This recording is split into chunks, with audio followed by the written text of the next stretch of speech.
Evangelho de Mateus, capítulo 24, os versículos 37 ao 39.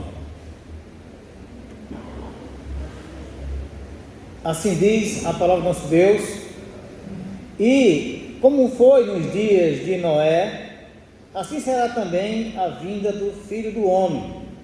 Porquanto, assim como nos dias anteriores ao dilúvio, comiam, bebiam, casavam e davam-se em casamento, até o dia em que Noé entrou na arca, e não o perceberam, até que veio o dilúvio e os levou a todos. Assim será também a vinda do Filho do Homem. Senhor Deus, oramos ao Senhor, pedindo agora a direção do Espírito Santo, para que todos que estão ouvindo, que estão assistindo essa mensagem, possam compreendê-la, possam aceitá-la e que essa mensagem transforme suas vidas. Amém. Usa, Senhor Deus, o vosso servo aqui para pregar conforme a vossa vontade. Nós oramos em nome de Jesus. Amém. Podem sentar. Vivendo como no tempo de Noé. Vivendo como no tempo de Noé é o tema da mensagem dessa noite. Nos dias de Noé, o mundo não era tão diferente do mundo que nós estamos vivendo hoje. Ou seja, o tempo de Noé não era diferente do tempo que nós estamos vivendo hoje, porque os homens contendiam com Deus com todo tipo de pecado. Contender com Deus é praticar o pecado, que o pecado é uma ofensa contra Deus. Todo tipo de pecado é uma ofensa contra Deus. Quando o homem peca, eu digo o homem de maneira generalizada, tanto homem como mulher, quando ele comete o pecado, ele está ofendendo a Deus, ele está provocando a Deus. Então o pecado provoca a Deus a ira. Então na época de Noé, os homens estavam aí praticando o quê? O que contende ou provoca a ira de Deus? Idolatria.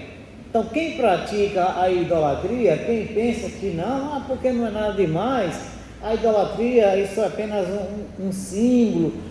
Eu guardo esse ídolo aqui, de um santo, de uma santa, porque foi um presente do meu avô, da minha avó, do meu pai, da minha mãe, seja lá de quem for, de quem foi o presente, e muita gente guarda aquilo ali achando que não é nada demais, brincam com aquilo ali. Outro usa o crucifixo no pescoço, achando que ali não é nada demais, e idolatra aquele crucifixo, porque pessoas beijam aquele crucifixo como se ele fosse um amuleto de sorte, como se ele fosse algum protetor para a vida. E Deus, ele condena todo tipo de idolatria, porque a Bíblia diz lá em Deuteronômio, se você for ler o livro de Deuteronômio, lá a partir do capítulo 4, Deus está dizendo que você não deve fazer nenhuma imagem de escultura de semelhança alguma do que há sobre a terra, do que há debaixo da água, ou de ave, ou de algum animal que rasteja. Ele não quer que ninguém faça nenhum tipo de imagem e se prostre diante dela.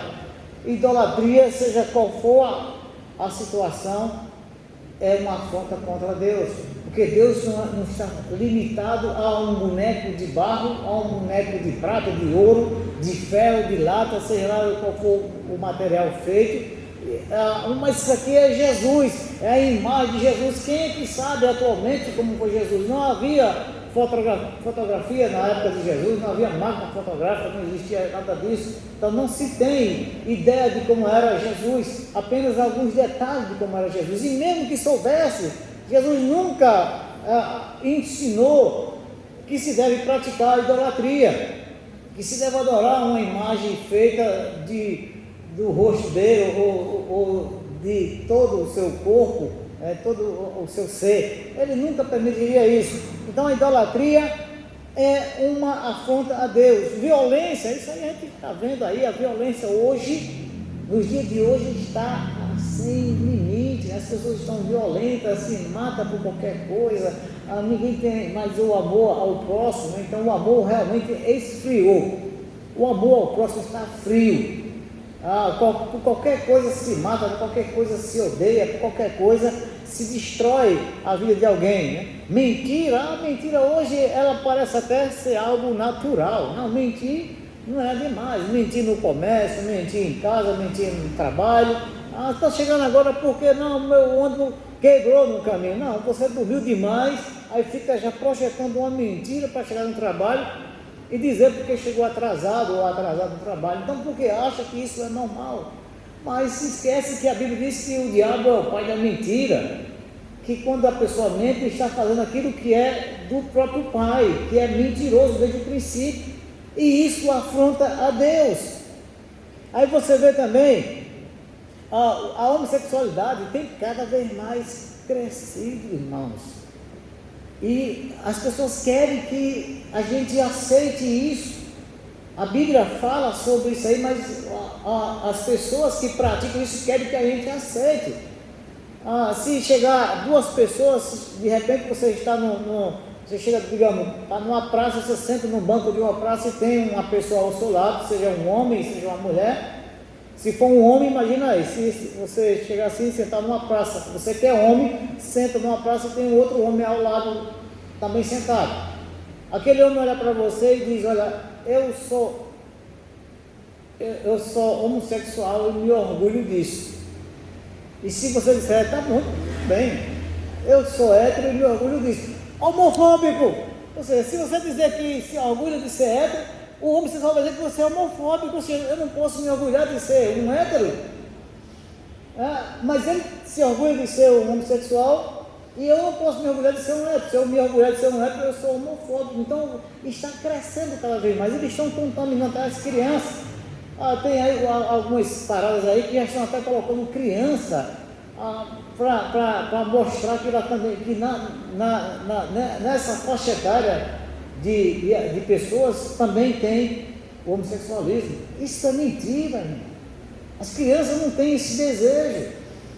Muitas vezes elas são induzidas a isso. Então tem crescido cada vez mais a libertinagem. Olha, é demais a libertinagem, a promiscuidade, a prostituição, a lascívia. Hoje as pessoas estão aí se lixando para o que vão usar, as roupas que vão vestir, veste-se roupas para provocar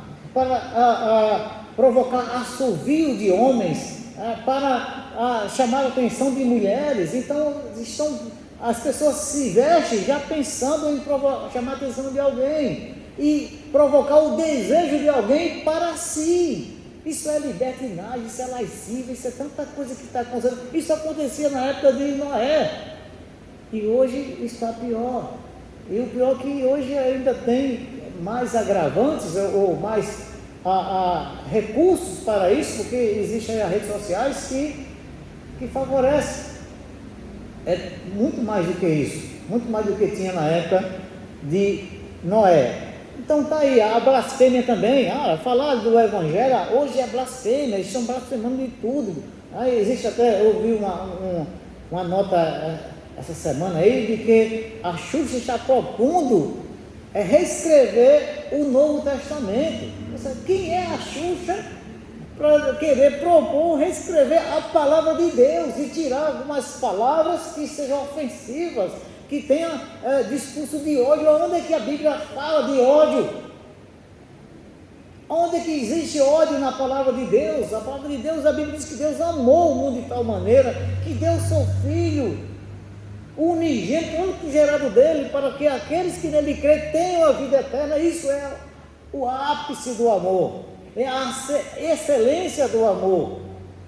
Mas o mundo não entende. E o mundo, digo, as pessoas que vivem no mundo hoje sem Cristo, elas acham que isso é discurso de ódio. Não, porque a Bíblia é machista, a Bíblia é assim, a Bíblia é assado. Aí começam a procurar coisas na Bíblia para dizer que não, isso a gente não pode aceitar. Vocês são detratores de Deus, blasfemadores, e muito mais outro tipo de pecado que se estão praticando no dia de hoje, como era na época de Noé. E na época de Noé, esses pecados chegaram a um limite tão alto que Deus, ele chegou estabeleceu até mesmo disse, não, peraí, o homem, porque naquela época de Noé, ainda o mundo não tinha tantas coisas que acabava com a vida do ser humano. O homem ainda tinha uma possibilidade de viver muitos anos, né? A gente pode ver que Noé viveu vários anos, muitos tem pessoas lá que viveram 600 e poucos anos, 900 anos, então imagina aí, então tinha ainda esse limite muito alto de idade, mas Deus disse, não, o pecado dessa população está me ofendendo de tal maneira que eu vou limitar o seu tempo aqui nessa terra. Você vai lá para o livro de Gênesis, se quiser abrir comigo, no livro de Gênesis, no capítulo 6, olha o que diz o Senhor aqui nesse capítulo 6 de Gênesis, o versículo de 1 a 7, olha o que Deus diz aqui, ele diz, e aconteceu que, como os homens começaram a multiplicar-se sobre a face da terra, e lhes nasceram filhas, viram os filhos de Deus que as filhas dos homens eram formosas, e tomaram para si mulheres de todas as que escolheram.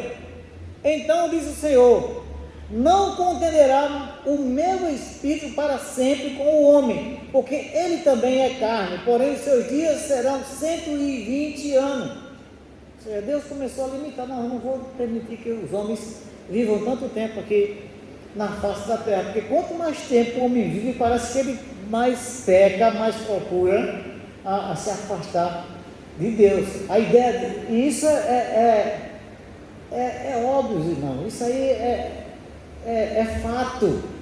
O que é que as pessoas pensam? Não, peraí, eu sou novo, eu sou nova, entendo que eu vou viver uma pessoa que tem, digamos aí, 30 anos, eu estou aqui já falando há 30 anos, não estou nem falando de quem é mais jovem.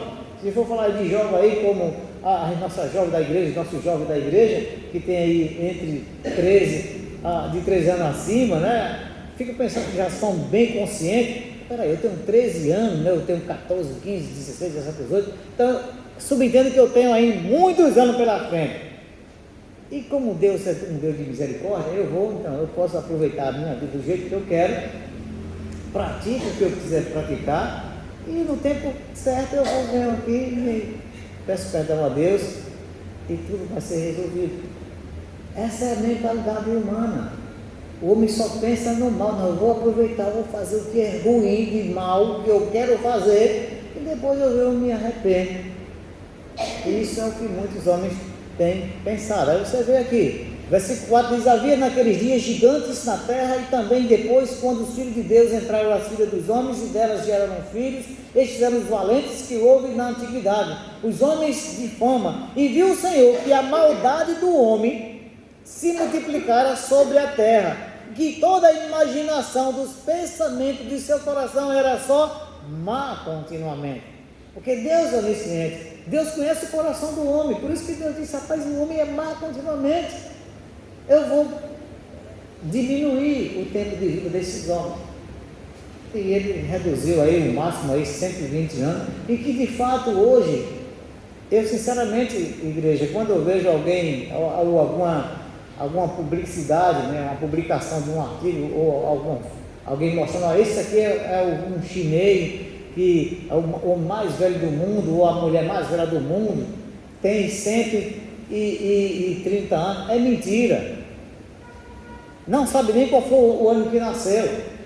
Se da década de 40 para cá, as pessoas nem sequer faziam essas coisas corretas, anotava a data de nascimento tudo errado, imagina quem hoje pode ter nascido lá na década de 20, da época de 19, então imagina aí, antigamente as pessoas, até mesmo, né, quando o registro das pessoas era o batistério, quando esse era batizado, o batistério ainda era um documento que se dava quando a família ainda levava o filho para a igreja e batizava, aí dava o batistério dizendo que ele nasceu naquele dia, e foi batizado naquele dia, então se tinha uma referência, mas quem não ia, não tinha nem registro, os filhos nasciam em casa, era o uso das parteiras, né, que sempre iam ajudar no parto das pessoas, então era uma época que não tinha maternidade, para se levar as pessoas para a maternidade. Não, os filhos nasciam nas suas casas, então nem sequer se preocupam em registrar muitas vezes aquilo ali. Quando registrava, vinha registrar depois de muitos anos e não sabia nem qual foi a data, bota aí qualquer coisa. Eu tiro a minha história. Eu nasci em 66, meu nome era João Sérgio Neto, e quando eu estava com 12 anos, que eu estava indo aos 13 para o colégio, eu só tinha batistério. E quando chegou no colégio, minha mãe foi me matricular. Não, tem que ter o registro. Eu não tinha registro, até os 13 anos eu não tinha registro. Minha mãe então vai para o cartório fazer o meu registro, aí traz meu registro com o meu nome, João Pereira de Oliveira, diferente de João Sérgio Neto, e a minha idade, 65. Então eu tenho duas idades. Eu nasci em 66, mas o meu documento é 65. Então, isso na década de 70, imagina isso lá para trás.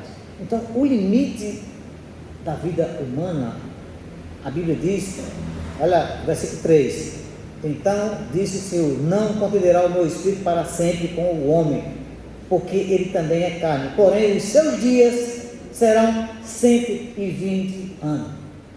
Então, eu creio, como a Bíblia diz. Quando alguém vai dizer que tem mais de 120 anos, é mentira. Tem a coisa errada aí. Ele não tem isso. Isso aí estão colocando aí para ver se ele realmente tem isso aí. Mas é mentira. Então, e o pensamento do homem é má continuamente. O homem só pensa, ninguém diz, olha, eu vou viver a minha vida, eu tenho 13 anos de idade, eu quero viver daqui para frente só dedicando a minha vida ao Senhor. E oro a Deus que nunca sabe os caminhos do Senhor. Pelo contrário, muitos olham aí para o mundo, o que o mundo oferece, as flores, né, que o mundo oferece, e muitos vão lá buscar essas coisas, porque acham que tem muito tempo pela frente. Lá na frente ele se arrepende e volta para os caminhos do Senhor, e está tudo resolvido. Você não sabe. Lembra que a Bíblia diz que não presuma no dia de amanhã, porque você não sabe o mal que esse dia pode trazer. Muitas pessoas pensam que tem muito tempo, mas não sabemos disso. E aí, o versículo 11 e 12 do capítulo 6 de Gênesis, ele diz assim: a terra, porém, estava corrompida diante da face de Deus, e encheu-se a terra de violência. E viu Deus a terra, e eis que estava corrompida, porque toda a carne havia corrompido o seu caminho sobre a terra. Olha isso, foi na época de Noé, que não tinha nem tantas coisas que existem hoje. E hoje, igreja, hoje está pior. A situação hoje está muito pior. O mundo está corrompido. Homens detratores de Deus, amantes de si mesmo, amor esfriando, a afeição natural acaba. Filho não tem mais afeição pelos pais, pai não tem afeição, os pais não têm afeição pelo filho, essa afeição natural. Os filhos vivem hoje nas famílias, muitos deles, apenas o tempo que são necessários. Depois vão embora e tchau, não está mais nem aí para os pais. E se os pais precisarem, eles acham ruim.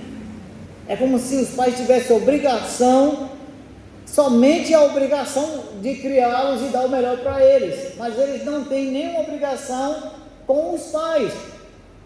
Isso é falta de afeição natural, e muitos chegam até ao extremo, né? Pai mata filho, filho mata pai, como nós temos aí exemplos que foram divulgados na justiça.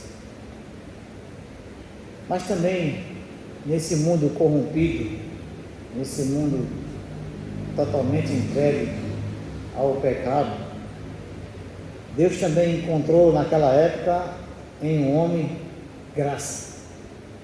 Deus encontrou em um homem graça. E o que é graça? Né? É algo merecido, é um favor imerecido, ou seja, você não merece, mas eu vou te dar. Isso é graça, porque o mundo todo estava corrompido, mas Deus viu em um homem, eu vou dar a minha graça para esse. Mas por quê? Porque ele viu que o coração daquele homem seria quebrantado, porque ele é onisciente. Vamos dizer aqui como se Deus escolhesse, ele fosse escolhido. Não, ele viu que os demais não iriam, porque ele queria que todos aceitassem a sua graça. E olha que Noé, ele pregou todo o tempo que ele levou para construir a arca, ele pregou.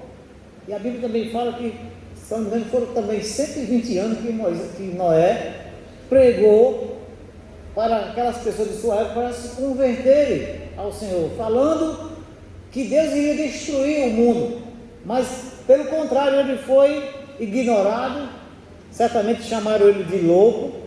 Imagina aí um homem num lugar longe do mar construindo um navio monstruoso. Imagina aí, se você lá no sertão construindo um navio e alguém passa, você está fazendo o que aí? Não, estou fazendo um navio. Mas esse navio você vai colocar ele aonde? Aqui está muito distante do mar. Para onde você vai com esse navio? Não, é porque a terra vai inundar. A terra vai inundar e esse navio vai ser a salvação. É louco, coitado, ele está caducando. Tá louco? É assim que as pessoas chamam. Então, Noé, ele pregou para a sua geração, mas a geração não estava nem aí. Então Deus falou da sua salvação para todos, mas só Noé que foi dado a graça e a sua família, porque eles aceitaram.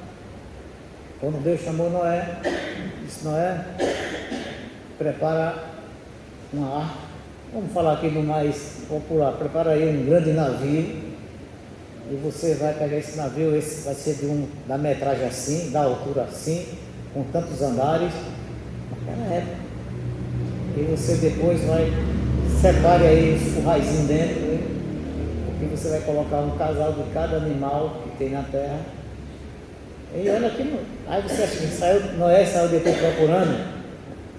Noé saiu com ele, né, os 3 filhos, sua nora e sua esposa. Você acha que ele saiu nos matos, nas matas, procurando os tipos de animais para colocar? Não. Foi Deus que determinou os animais que fossem para lá. Os animais entraram porque Deus quem mandou. Eu estou imaginando Noé e os filhos de lado da arca e vendo aqueles animais tudo entrando para os seus lugares dentro da arca. Deus na sua onipotência. Então ele viu esse homem que merecia a sua graça, e ele vê em nós, ele vê em você que está nessa noite aqui, a graça dele. Ele quer te dar essa graça, ele quer te dar a salvação, porque como na época de Noé, Deus avisou a Noé que ele iria destruir esse mundo que já estava corrompido. A gente sabe que a Bíblia diz que Deus vai destruir também esse mundo que nós estamos vivendo hoje vai ser destruído. A primeira geração foi destruída com água, a segunda geração, que somos nós, será destruída com fogo. A Bíblia diz que a terra vai ser consumida pelo fogo. Lá na segunda carta de Pedro, a partir do capítulo 3, fala sobre como Deus vai destruir então a terra. Então, com isso nós podemos ver aqui, você olha aqui no versículo 8 e 9, do capítulo 6, ele diz: Noé, porém, achou graça aos olhos do Senhor. Esta é a sua geração de Noé. Noé era homem justo e perfeito em suas gerações. Noé andava com Deus. Então veja aí, Noé andava com Deus, Noé temia a Deus. Por isso que Deus disse: eu vou dar a graça a você. Quer a salvação? A salvação é para aqueles que querem andar com Deus. A salvação não é para qualquer um. Não, eu quero salvação, mas eu não quero compromisso com Deus. Eu quero ser salvo, mas não quero nada com a igreja de Deus.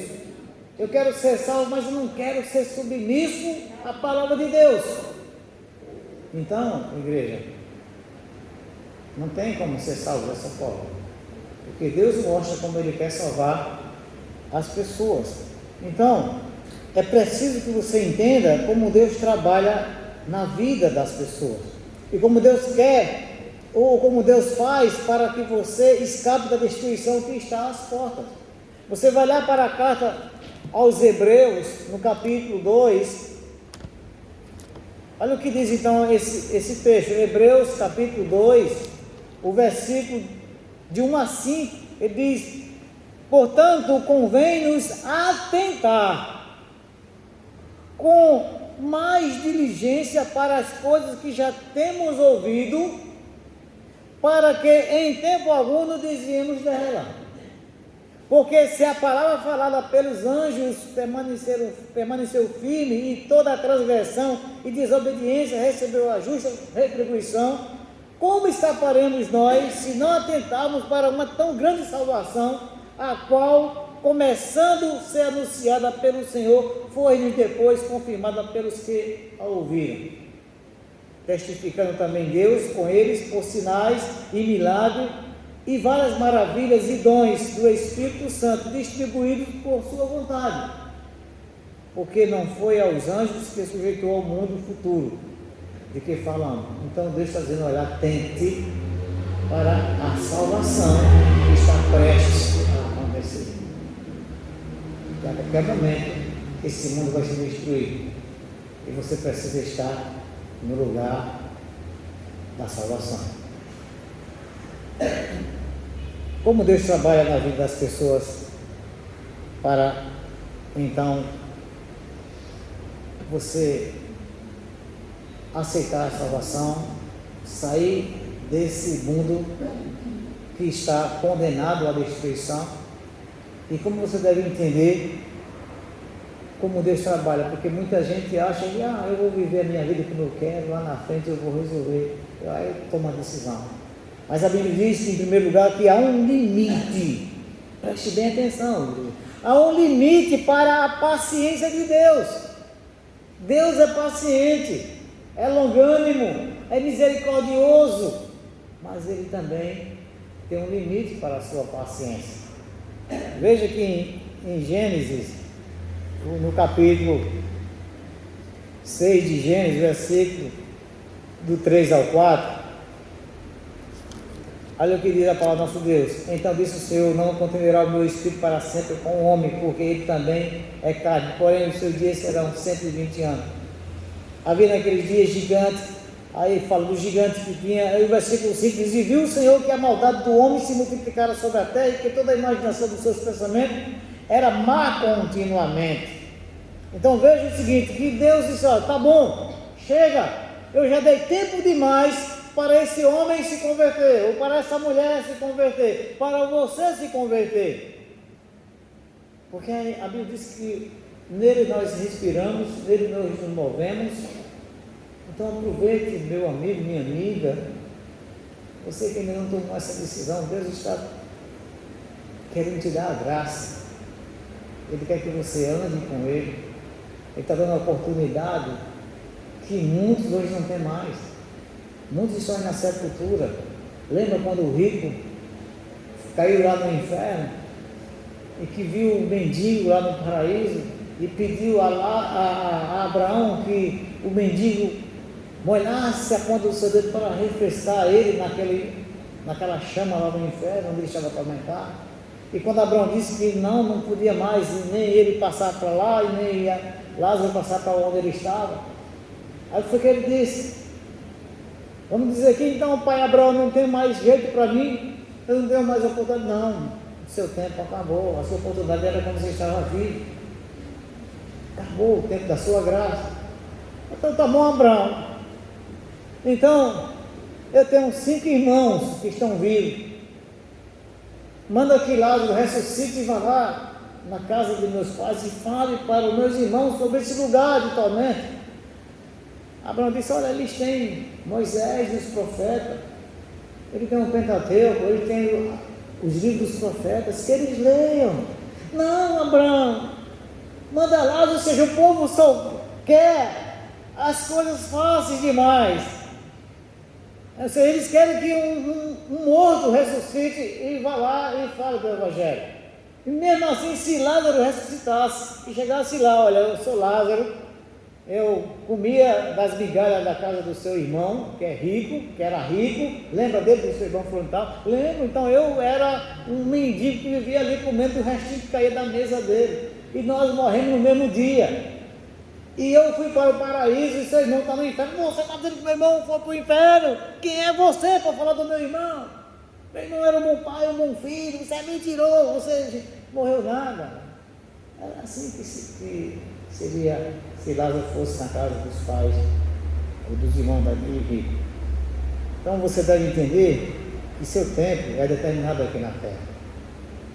Não pense que você vai ter muito tempo pela frente para tomar uma decisão. A Bíblia fala que nossos dias é incerto. É como um ponto que se conta. Você vai lá para o Salmo 90, a Bíblia diz que o nosso tempo aqui na terra é como um ponto que se conta. Num instante passa. Então não vá confiar que você tem muito tempo. Só entenda que há uma chance para você, que Deus convida você para contar os seus dias. Lá no Salmo 90, você vai lá para o Salmo 90, o que é que o salmista ele diz aqui? Olha o que é que o salmista diz aqui, no versículo 12: ensina-nos a contar os nossos dias, de tal maneira que alcancemos corações sábios. Então Deus está dizendo assim: olha, peça a mim para ensinar você a viver esses dias que você ainda tem pela frente, que você nem sabe quantos dias são, mas eu quero te ensinar a viver de maneira sábia. E essa maneira sábia é temendo ao Senhor, como nós vimos aqui na quarta-feira passada. Você deve temer ao Senhor, você deve respeitar o Senhor, considerar Deus como o Todo-Poderoso. Esse é temer a Ele, e servir a Ele com sinceridade, sem falsidade, com verdade, não da boca para fora. Não pense em algumas palavras que você diz: não, Jesus tem poder, o sangue de Jesus tem poder, né? Aleluia, glória a Deus, né? Tem muita gente que acha que por estar pronunciando isso é suficiente para tapear a Deus, enganar a Deus. Deus não se deixa enganar, igreja. Deus não aceita a aparência. Você tem que tomar atitudes fundamentais, que é amar a Deus acima de todas as coisas, andar nos seus caminhos e guardar os seus mandamentos. É isso que você deve fazer, é tomar essa decisão. Receba de empréstimo esse conselho de Deus. Quando aquele carcereiro, ele saltou no meio dos apóstolos e disse: senhores, que farei para herdar a vida eterna? O que foi que os apóstolos disseram? Crê no Senhor Jesus Cristo e será salvo tu e a tua casa. É isso que as pessoas precisam fazer imediatamente. Não deixe para amanhã, não pense que amanhã você vai ter esse tempo, porque a Bíblia diz lá em Eclesiastes capítulo 12: lembra-te do teu Criador no dia da tua mocidade. Isso não quer dizer que eu não sou mais moço, mas ele está dizendo isso aqui de uma forma abrangente. Lembra-se do teu Criador agora, antes que os dias maus aconteçam na tua vida, antes que você não tenha mais prazer na sua vida, porque vai chegar o tempo que você não quer mais sair de casa, vai chegar o tempo que o paladar vai ser difícil, você não vai sentir nem gosto mais da comida, o cheiro você também vai sentir, não vai sentir mais, mas eu não tenho mais nem vontade de comer, não tenho mais gosto para nada. Então o que vai restar para você? Você vai sentir desejo mais para Deus se você não sente mais nada? Você não sente gosto de comida, não sente cheiro, não sente prazer, não quer sair de casa, não quer, só quer esperar o quê? O tempo chegar. É como diz: eu vou ali esperar a morte chegar. Não faça isso, meu amigo e minha amiga. O tempo de você entregar a sua vida é agora, antes que esses dias mal venham. Quantas vezes eu já falei com pessoas idosas e disse: olha, eu não posso mais aceitar Jesus porque eu sou velho, o que é que eu mais vou fazer na igreja? Eu lembro que meu avô, eu sempre jantava com meu avô todo mundo já estava logo, e eu chegava do trabalho, só tinha ele lá na mesa, eu sentava lá na mesa, eu ficava comendo lá com ele, e ele era um católico bem fervoroso. E ele olhando assim para mim, uma certa noite, a gente jantando, ele olhou assim para mim e disse: meu filho, por que você não vai ser crente? Aí eu disse: porque o senhor não vai ser também? Não, eu não, porque eu sou já velho, mas você devia ser um crente, porque os crentes são pessoas que servem a Deus, que andam num caminho bom. E olha, ele católico me dando esse conselho: vai ser crente, meu filho. Eu digo: que o senhor não vai, meu filho, eu já estou velho. Mas não tem isso, irmãos. Não tem isso, igreja. A você que está nos assistindo, se você ainda tem esses recursos que Deus te dá, esse sentido que Deus te dá, de poder ver, de poder cheirar, de poder tocar, de sentir, abraça Jesus Cristo agora, enquanto é tempo. Porque amanhã você pode perder tudo isso e dizer: não adianta mais pregar para você, não adianta te convidar mais, não adianta fazer nada, porque você não vai ter mais interesse e vai perder a tua salvação. Segundo lugar, lembra-se de Deus no tempo dele, quando ele voltar, ele vai separar as pessoas. Esse é o tempo mais triste para muitos. Para os que são salvos, não, mas os que estão perdidos, que não quiseram ouvir os conselhos de Deus, vão lamentar. Abram comigo em Mateus capítulo 24.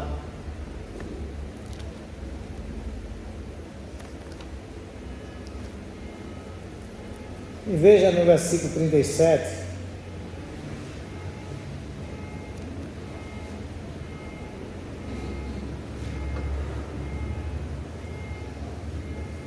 Mais uma vez o texto que nós estávamos lendo, ele diz aqui: e como foi no dia de Noé, assim será também a vinda do Filho do Homem. Porquanto assim como nos dias anteriores ao dilúvio, comiam, bebiam, casavam, davam-se em casamento, até o dia em que Noé entrou na arca, e não o perceberam, até que veio o dilúvio e os levou a todos. Assim também será a vinda do Filho do Homem. Ou seja, Jesus pode vir ainda hoje, porque estão aí vivendo a vida das pessoas conforme elas querem.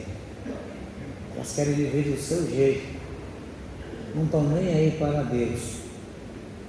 Até muitos cristãos, né, o que se dizem cristãos, não estão mais nem aí para Cristo. Não tem mais aquela vontade de vir ouvir a palavra de Deus. Não tem mais aquela disposição, aquele prazer de vir cultuar a Deus. Não é de olhar para a cara do pastor, nem para os irmãos. Quando você sai da sua casa para vir à igreja, você deve vir com o objetivo de dizer: eu vou para a igreja, hoje eu ouvi a palavra de Deus, eu vou para a igreja adorar o meu Deus. É isso que você deve colocar no seu coração. Mas muitos crentes não estão nem mais aí para a palavra. Preferem dizer: não, eu vou quando eu quero. Para mim, eu tenho o tempo que eu quiser. Aí. E começam a viver como nos tempos de Noé. Porque crente é uma coisa, e ser crente e andar com Deus como Noé é outra coisa. Noé, além de ser crente, ele andava com Deus, temia o Senhor. Mas tem muita gente que é só crente. Mas eu sou crente, eu creio em Jesus Cristo como Salvador, mas não ando com Ele, estou andando do jeito que eu quero andar. Aí de repente, quando o Senhor voltar, então a porta vai se fechar, e aqueles que entraram na porta que Ele abriu, que é a porta da salvação, como foi no tempo de Noé, foi a arca. Porque Noé, depois que Deus anunciou, Noé disse: olha, eu estou fazendo uma arca, dá para todo mundo, quem quiser. Se todos os animais que existiam na terra, um par de cada animal, estaria na arca, imagina se não daria para aquelas pessoas que também entraram na arca. Ah, Noé, vai para lá, ninguém quer saber disso. Mas no dia que ninguém esperava, Deus mandou Noé entrar na arca com sua família e a arca foi fechada por fora. Quem fechou foi Deus por fora. E veio o dilúvio e toda a carne expirou. Só salvou-se Noé, sua esposa, seus 3 filhos e seus 3 netos. 8 pessoas ao total. Então, a qualquer momento, Deus vai abrir as portas do céu e seus servos serão chamados da terra para se encontrar com Ele. Primeira carta do apóstolo Paulo aos Coríntios, no capítulo 15. Quem tem ouvido, ouça o que o Espírito diz à igreja. 1 Coríntios capítulo 15, versículos 51 e 52, ele diz aqui, ó: eis aqui vos digo um mistério, na verdade, nem todos dormiremos, mas todos seremos transformados. No momento, num abrir e fechar de olhos, ante a última trombeta, porque a trombeta soará, e os mortos ressuscitarão incorruptíveis, e nós seremos transformados. Igreja, quando eu leio esse texto, eu fico imaginando que os anjos do Senhor estão todos perfilados, preparados para tocar, só aguardando a ordem do Senhor. Toca. E quando os anjos tocarem, só os que andam com Jesus, os que creem em Cristo e andam com Ele, é que ouvirão o chamado. Nós sabemos, né, que os homens seguiram, eu creio que foi até através desse texto, né? Quem é militar aqui, ou quem já serviu o exército, sabe muito bem disso, né? Quando você chega no quartel para trabalhar, está todo mundo dentro do quartel, e de repente você escuta o toque da corneta. Então nós, quando entramos no exército ou em qualquer instituição militar, nós estudamos todos os toques de corneta. Tem um, por exemplo, né, que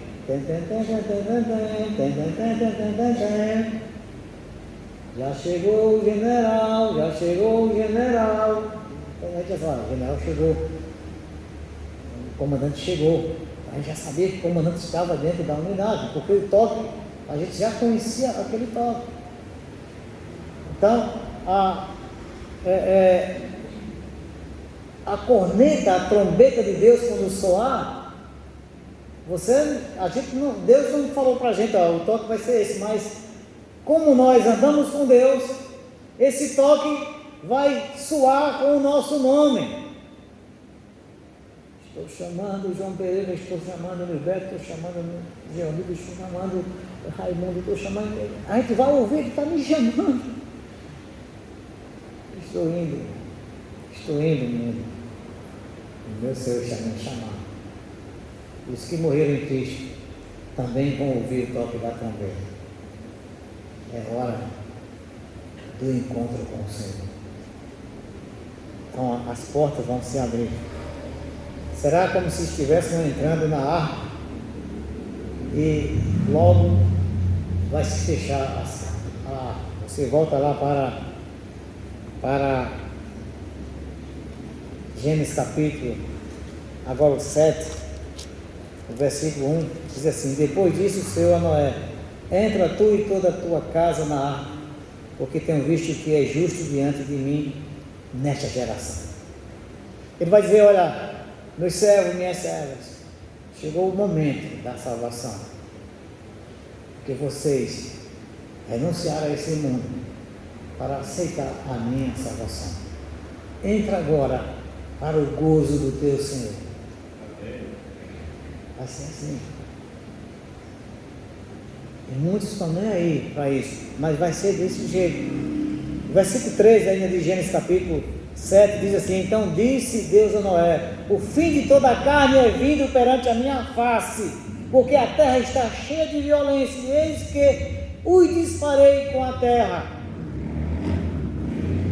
E ainda o versículo 16: farás na arca uma janela e de um côvado, e acabarás em cima, e a porta da arca porás ao seu lado. Aliás, andares baixo, segundo e terceiro. Ou seja, Deus está dizendo aqui como deve fazer. E Ele está dizendo a nós como nós devemos fazer. É renunciar a nós mesmos, é carregar sobre nós a nossa cruz, entregar a nossa vida a Jesus Cristo, aceitar a salvação que está às portas. Porque naquele momento foi separado quem tomou a decisão e quem não tomou a decisão. Mateus capítulo 25, versículo 10 ao 13, diz: e tendo elas ido comprá-lo, chegou o esposo, e eis que estavam preparadas, e as que estavam preparadas entraram com ele para as bodas, e fechou-se a porta. E depois chegaram também as outras virgens, dizendo: Senhor, abre-nos. E ele respondendo disse: em verdade eu vos digo que não vos conheço. Vigiai, pois, porque não sabeis o dia nem a hora em que o Filho do Homem há de vir. Noé não sabia qual era o dia que Deus iria mandar o dilúvio e mandar ele entrar na arca. Nós não sabemos o dia que Deus, o Senhor Jesus Cristo, vai vir buscar a sua igreja. Por isso nós devemos estar preparados. E como esse preparo é estar andando com Deus, é estar cheio do Espírito Santo de Deus. E ser cheio do Espírito Santo de Deus é ser guiado pelo Espírito Santo de Deus. É obedecer o que o Espírito Santo de Deus determina para as nossas vidas. E finalmente, Deus salva a pena pelos meios estabelecidos dele. É isso que as pessoas devem entender. Que Deus salva apenas pelos meios estabelecidos dele. Ou seja, não tem atalho para a salvação. Porque o que se fala das religiões? As religiões começam, uma diz que a pessoa morre, reencarna, morre, reencarna até chegar à perfeição do Espírito. Aí quando chega, então pronto, não precisa mais reencarnar, porque chegou numa perfeição. A Bíblia diz: após a morte segue-se o juízo. A Bíblia diz: depois que a pessoa morre, ele não volta mais ao lugar de onde ele era, nem a sua mente mais vem para cá. Ou seja, a sua mente fica no esquecimento. Ele não vai pensar. Alguém tem até às vezes tem frases que você então, então agora se mexer no seu túmulo porque alguém falou uma frase referente a ele. Não tem. Às vezes você vai até para um cemitério e de uma forma natural você às vezes começa a conversar com o seu ente querido que está ali, achando que ele está te ouvindo. Mas isso somente é uma expressão de desabafo. Mas na realidade, aquele morto não tem mais nenhum contato, nenhum conhecimento de nada do que está acontecendo na terra. Pensem que alguém que morreu está lá sabendo o que está acontecendo aqui. Não tem mais nenhum sentido disso. Então Deus salva pelos seus meios. Voltando para Gênesis capítulo 6, versículo 16, o texto diz assim: farás na arca uma janela. Ou seja, Deus, para o dilúvio, para a geração de Noé, Deus estabeleceu o meio de uma arca. Ou seja, era uma arca que tinha apenas uma porta. Olha o que diz: farás na arca uma janela e de um côvado, e acabarás em cima, e a porta da arca porás ao seu lado. Aliás, andares baixo, segundo e terceiro. Ou seja, a arca só tinha uma porta para salvar a humanidade. Quem quisesse ser salvo tinha que entrar pelaquela porta da arca. A salvação hoje só tem uma porta, só tem um caminho, é Jesus Cristo. Não, mas eu peço à mãe dele, a mãe dele vai interceder por mim, eu vou entrar na salvação. Não, não tem outro meio. A Bíblia diz que em nenhum outro nome é dado no céu e na terra pelo qual devemos ser salvos. Só um de Jesus. Atos 4:12. Não existe outro nome, só o nome de Cristo. Então, para chegar ao céu, só há uma porta. Como para ser salvo na época de Noé, só havia uma porta, que era a porta da arca. E para as pessoas hoje só tem uma porta também. Se você abrir agora a sua Bíblia em João, capítulo 10, João capítulo 10, versículo 9, você vai ver o seguinte: eu sou a porta. Jesus dizendo aqui: eu sou a porta, se alguém entrar por mim, salvar-se-á, e entrará e sairá e achará pastagem. Então só tem uma porta para a salvação, essa porta é Jesus. Não existe outro meio de salvação. Ah, mas a minha religião, toda religião leva a Deus. Não, não leva a Deus. Porque primeiro que Deus não está sujeito a nenhuma religião. Ah, então a sua religião, pastor, qual é a sua religião? Eu não tenho uma religião. Tem alguém perguntar para mim qual é a minha religião? Eu não tenho uma religião. Ah, e você não é do cristianismo? Não, eu digo não sou do cristianismo, não faço parte do cristianismo. Agora eu sou servo de Jesus Cristo. Se dizem por aí que quem é servo de Jesus Cristo faz parte do cristianismo, isso é problema de quem diz. Porque se você for relacionar a igreja católica é do cristianismo, a igreja adventista do cristianismo, o Testemunho de Jeová é cristianismo, o Islã é cristianismo, e todas as igrejas que existem por aí, Universal, Mundial do Poder de Deus, Internacional da Graça, e ontem a gente viu uma igreja pentecostal, Força de Sansão, bom, o nome da igreja é essa daí. Todas essas igrejas que tem por aí faz parte do cristianismo. Esse cristianismo que são diversificados de igreja para igreja. Cristianismo de igreja que não tem nada de base bíblica nos seus cultos, mas são do cristianismo. Então eu não faço parte desse cristianismo, eu faço parte da igreja de Cristo, igreja local, que é essa igreja aqui, que nós vamos prestar conta a Deus e queira vir buscar essa igreja aqui, e várias igrejas que são fiéis a Ele. É assim que vai ser. Então a porta ela é estreita, é difícil de passar, mas é a única porta que leva à vida eterna. E ele disse que a porta que leva à vida eterna é estreita. Você volta aí a sua Bíblia para Mateus, capítulo 7, versículo 13, diz: entrai pela porta estreita, porque larga é a porta e espaçoso o caminho que conduz à perdição, e muitos são os que entram por ela. Porque estreita é a porta e apertado o caminho que leva à vida, e poucos há que a encontrem. Sabe por que a porta é estreita da salvação? É estreita? Porque muitos querem a salvação sem se desfazer daquilo que não convém. Ah, eu quero entrar na porta da salvação, mas eu quero levar o mundo comigo, algumas coisas que eu gosto. Não, você tem que deixar para trás e só você que pode entrar. Ah, mas a porta eu vou levar a minha esposa comigo, vamos entrar junto. Só você que entra pela porta. E se a esposa quiser entrar, ela vai entrar também depois. Ah, mas meu pai e minha mãe vão entrar comigo. Só você entra. Depois, se seu pai quiser entrar, é ele que vai tomar a decisão.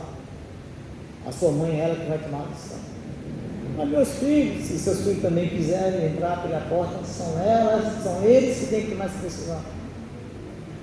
É um de cada vez. Agora todos serão salvos que quiserem entrar pela porta. Essa porta estreita, chamada Jesus.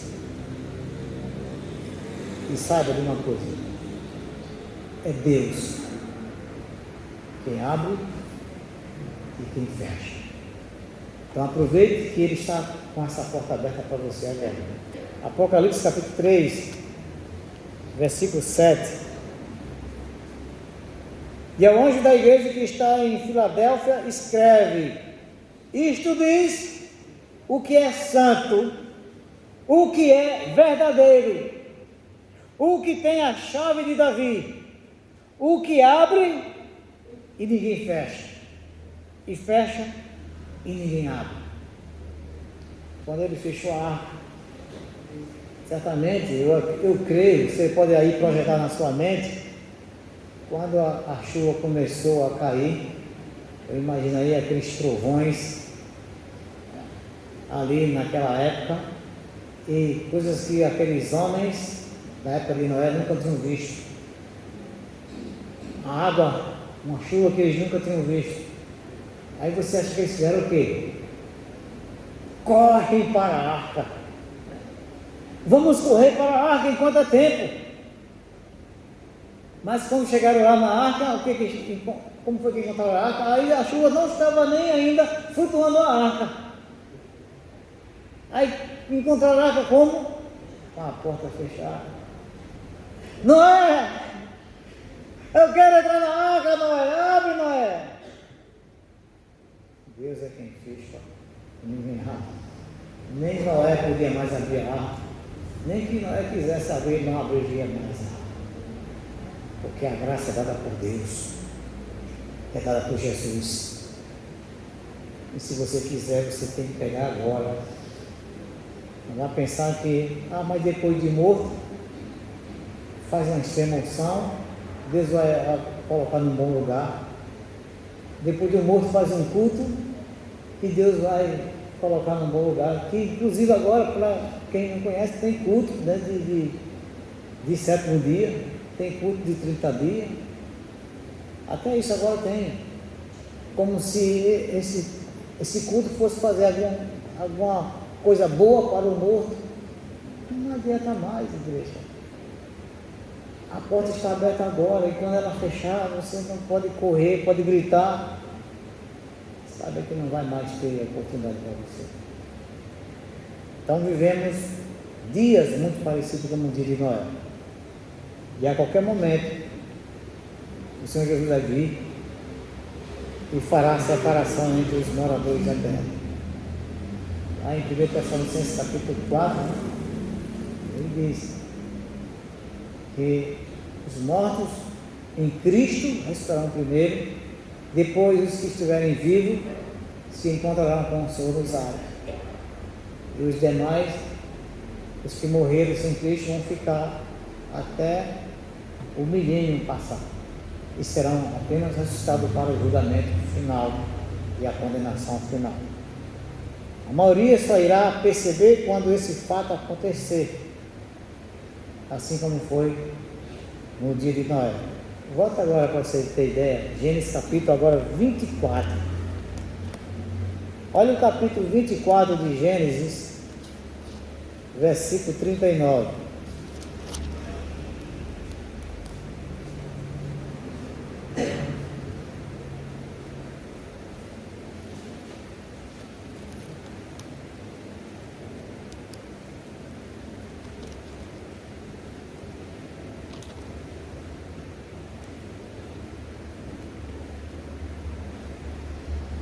Perdão, não é esse texto não. Eu vou ficar devendo os irmãos esse texto aqui.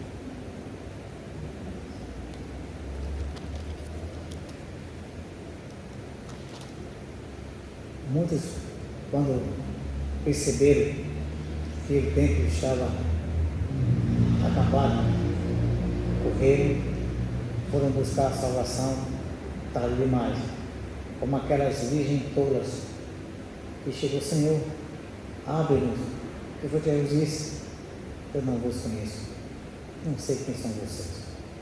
Mas a gente cantava, Senhor, na igreja, a gente profetizava, a gente expulsava demônio, a gente fazia maravilha.